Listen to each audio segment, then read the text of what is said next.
Welcome friends to an RsShortVid. I'm your host Leo Torres. So today we're gonna throw the spotlight on some ranged weapons. So grab your popcorn and get your girlfriend. This is an RsShortVid.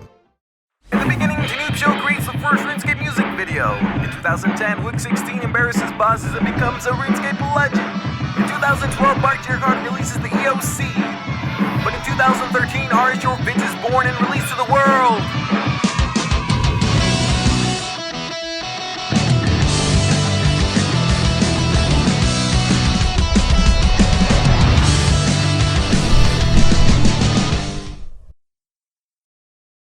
Okay, first things first, let's see how they stack up against each other. Okay, so if you look on the screen, you can see the damage between both of these weapons, as well as their accuracy and speed. Now, since NOXIOUS bow is tier 90, of course it's going to have better damage accuracy, but the speed is slightly slower due to the fact that it's a two-hander. So we're going to go ahead and focus on three types of variables. Now the first one is the controlled, is something that stays the same, which is the monster we're killing. Next is the responding, which is the DPS that we get out of our ability rotation.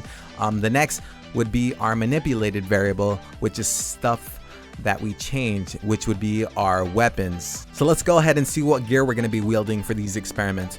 So of course I'm going to be rocking out the Void Superior Elite. My range is 99.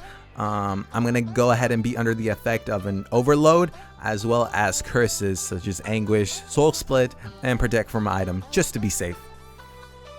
So let's go ahead and test these weapons out. Now we're gonna be using three types of combat modes: Legacy, Revolution, and Abilities. Now we spend more time on Abilities because it's the most likely that I am to use against bossing. Legacy, of course, is which is the old style combat mode, and Revolution is similar to Abilities, except the abilities are done for you in the fashion that you have them organized.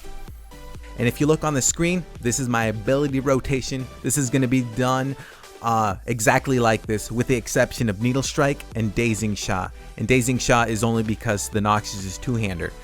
So say we go to King Black Dragon and we go ahead and conduct each of these types of combat modes for 50 kills. Okay, so we timed the NOXIOUS bow with all three types of combat modes, as well as the Death Lotus darts and all three types of combat modes.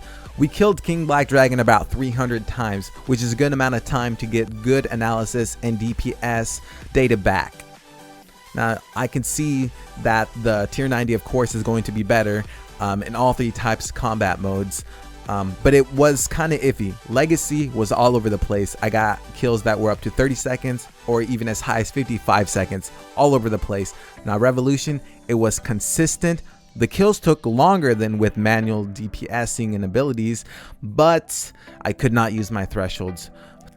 And of course, manual DPSing came out on top with about 149 life points per second, better than the Death Lotus darts. So yes, let's go ahead and give a round of applause to NOXIOUS bow for winning.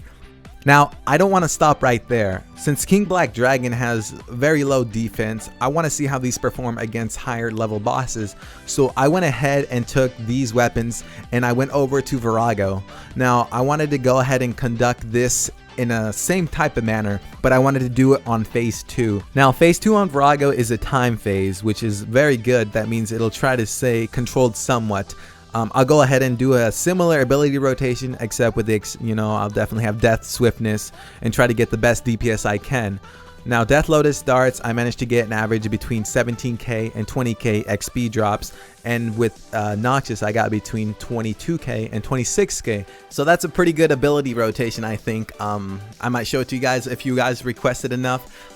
So we're about done here. There's only one more thing I want to talk about.